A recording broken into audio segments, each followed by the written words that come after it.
It's 6:30. Good morning. I'm Ian Crouch with Hunter News.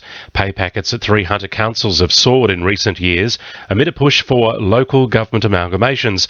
The bill for salaries and wages has increased by more than 20% at Maitland and Cessnock between 2011 and 2014, while it jumped by 18% at Lake Macquarie during the same period.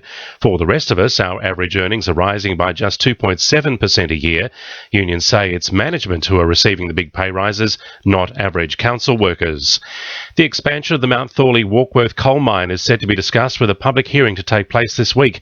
The two-day hearing, starting today at Singleton, is to be presided over by the Planning Assessment Commission. Vice President of the Bulga-Milbrodale Progress Association, John Cray, says both sides of the argument are set to be considered during the hearing. From the miners' side, I think they're only going to be talking about jobs, which is fair enough. From the community's point of view, we'll be talking about saving our village, because if this mine expands, then the village of Bulga is pretty well doomed.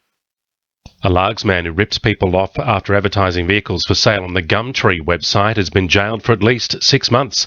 The Herald reports James Painter admitted to taking a total of $60,000 from would-be buyers for 2 Toyota Hilux utes he advertised online, but he never gave the cars to his victims. Maitland local court heard the 42-year-old refused to take holding deposits and insisted on full payments being made into his bank account. A state parliamentary inquiry has been ordered to investigate the closure of small rural schools, including Martins Creek Public.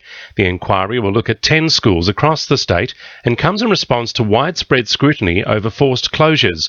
Greens MP John Kay says it's a major concern for local families. It's a disaster for local communities. Losing the small public school is taking the heart out of a community. It robs them of a centre, it robs them of a teacher, it robs them of a local place to gather. We've watched this happening in Wallambai. It's about to happen in Martins Creek. It's happened in about 60 small rural communities across New South Wales. The April superstorm has boosted the region's dam levels to their highest level in more than a decade.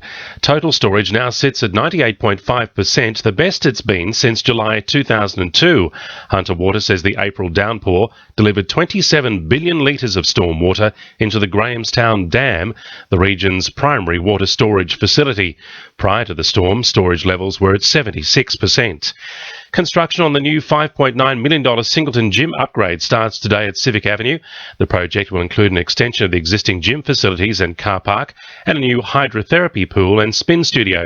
Singleton Council General Manager Lindy Hyam says the project will benefit the wider community. Singleton Council is setting about providing a modern health, fitness and leisure centre, which is really vital to a regional town to enhance its livability and really retain and attract new residents. The Hunter Infrastructure and Investment Fund is funding $5.71 million, and the Ravensworth Mine Voluntary Planning Agreement is funding $200,000. Sport for our sponsor, NewcastleCheapestCars.com.au. The Newcastle Jets are welcoming Mark Jones back to the club, appointing him their new head of performance. Jones has worked with the Jets previously, spending 2 periods as assistant coach, and will rejoin the club as of next Monday. The Newcastle Knights have signed Damien Sirenen for the rest of the 2015 season. The 22-year-old was recently released by the Gold Coast Titans and has also spent time in the Melbourne Storm's under-20 side.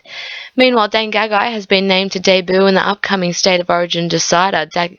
Gagai has been included in a reshuffled backline to cover injured Billy Slater.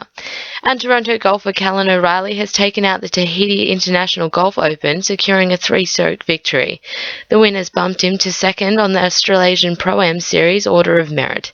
That's sport. I'm Georgia Moylan. To NURFM News Time 26 to 7.